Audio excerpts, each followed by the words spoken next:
Good morning friends. तो अब हम इस प्रॉब्लम को सॉल्व करेंगे। Surya Limited has provided you the following particulars, prepare cash flow from operating activities by indirect method. तो हमें प्रॉफिट एंड लॉस दे रखा है। इस प्रॉफिट एंड लॉस से हमें रिवर्स कैलकुलेशन करके करना है। Inventories, trade receivable, trade payable, provision for tax, prepaid expenses, marketable securities and cash balance. Marketable securities and cash balance ये हमारे कैश एंड कैश इक्विवेलेंट में आते हैं। ठीक है, ओके। तो इससे हम लोग क्वेश्चंस को करते हैं। चलिए, आप लिखेंगे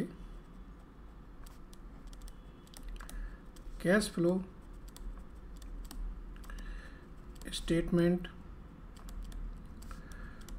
फॉर द ईयर और मेथड है हमारी इनडायरेक्ट। ठीक है,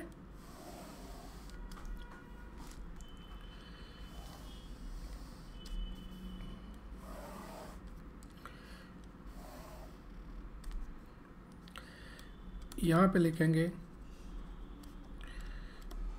cash from operating activities.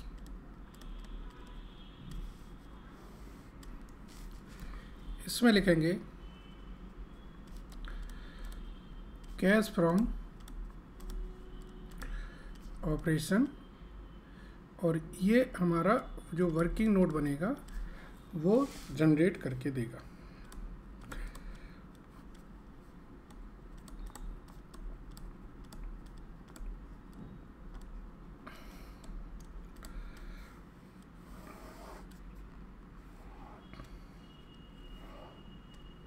P&L adjustment account ये आपका कैश फ्रॉम ऑपरेशन बना के देगा। ठीक है, yes.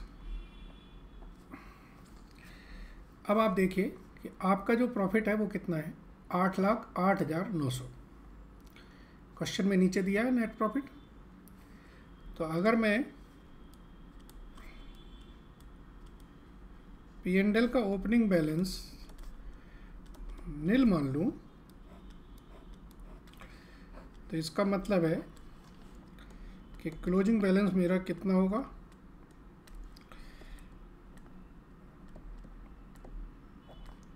8,08,900।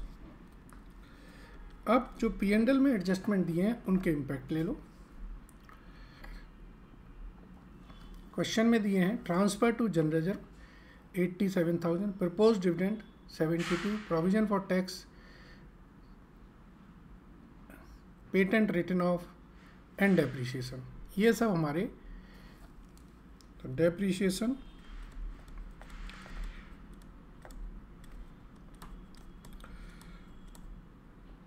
Patent return of,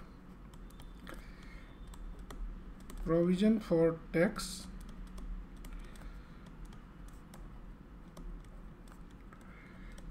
proposed dividend,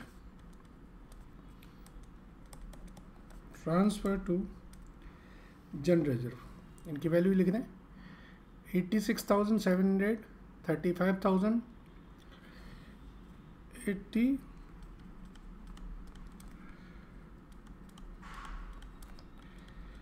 1,25,000, 72,000, 87,000। ठीक है, अब यहाँ पर है profit on sale of investment, refund of tax and insurance claim receipt.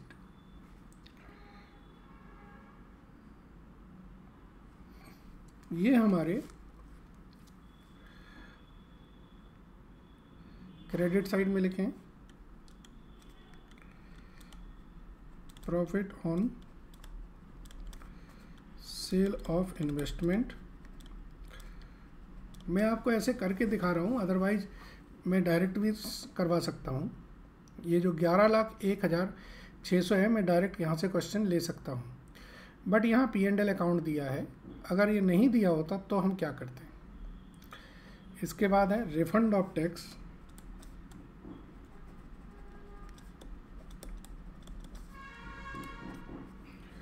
और इंश्योरेंस क्लेम।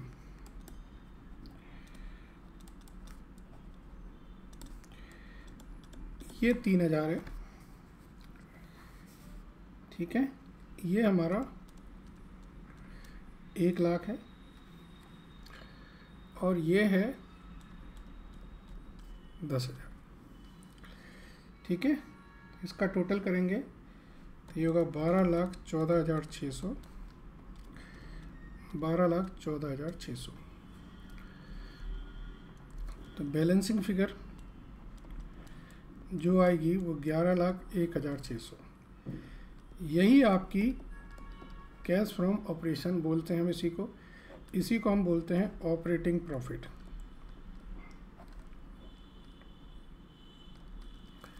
ठीक है, तो इस क्वेश्चन में वो ऑपरेटिंग प्रॉफिट दिया हुआ था 11,01,600। अब इसमें सिर्फ हमें 2 चीज़ें करनी है। वर्किंग कैपिटल चेंजेस के बारे में करना है। तो करंट एसेट्स अगर डिक्रीज हो और करंट लायबिलिटीज इंक्रीज हो तो ऐड करते हैं। करंट एसेट्स इंक्रीज हो या करंट लायबिलिटीज डिक्रीज हो तो लेस करते हैं। अब इन इम्पैक्ट्स को हम एक एक करके ले लें अपने इसमें। इन्वेंट्रीज हमारी बढ़ रही है तो इन्वेंट्री का इंक्रीज 40,000 हमारा लेस वाले आइटम में आएगा। ट्रेड रिसीवेबल हमारे बढ़ रहे हैं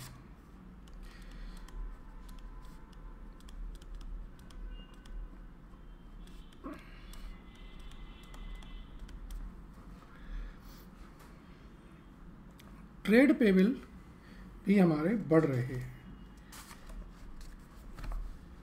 सॉरी,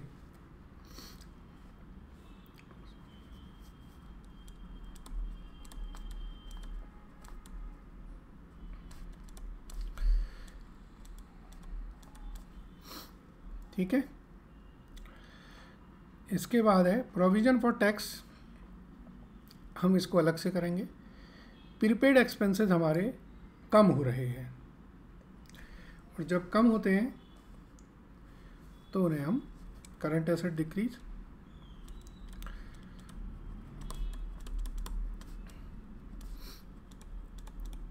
ठीक है।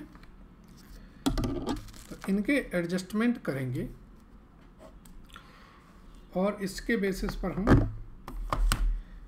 लेके आएंगे अपना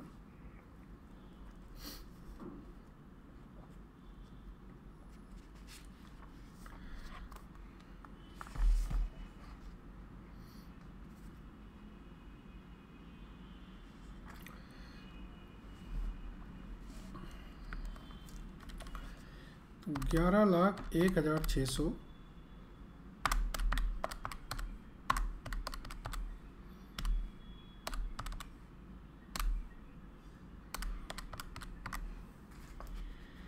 ये आएगा हमारा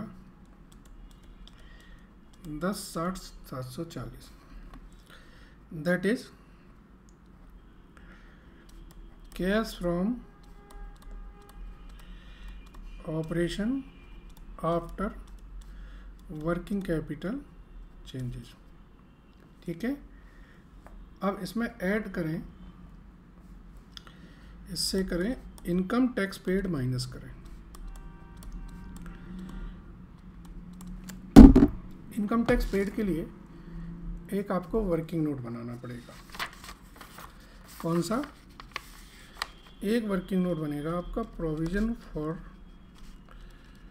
टैक्स, छोटा सा working note.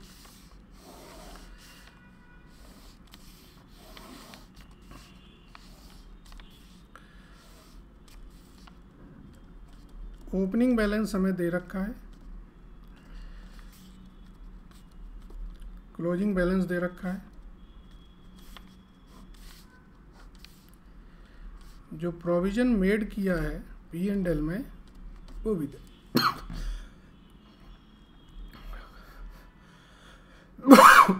Sorry, 1,18,775,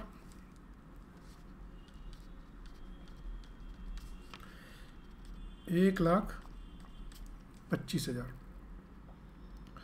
provision for tax question में दिया है 1,25,000। तो बैलेंसिंग फिगर जो आएगी वो टैक्स पेड, ठीक है। इसका आएगा ये 243,775, 243,775।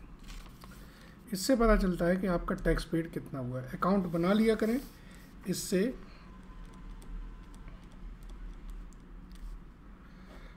ठीक है।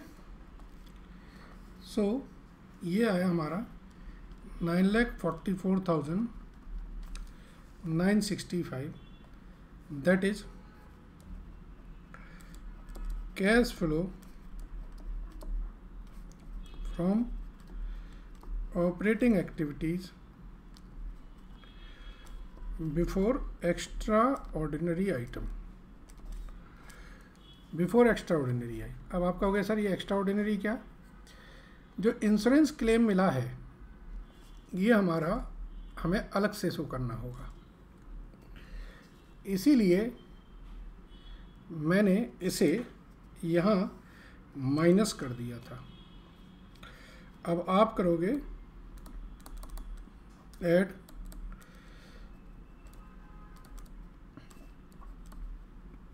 क्लेम रिसीव्ड, तो ये अब आपका net cash flow from operating activities ये आया। 1,00,000 रुपए इस कैलकुलेशन करते वक्त हमने हटा दिए हैं, ये ध्यान देने वाली बात है। क्यों हटाए थे? क्योंकि इसमें वो इंक्लूड नहीं है 1,00,000 रुपए, क्योंकि वो एक्स्ट्रा ऑर्डिनरी हैं। इंश्योरेंस क्लेम जो भी सेटल होते हैं वो नॉर्मल या डे टू डे एक्टिविटी नहीं है। आई होप आपको ये कंसेप्ट क्लियर है। Thank you.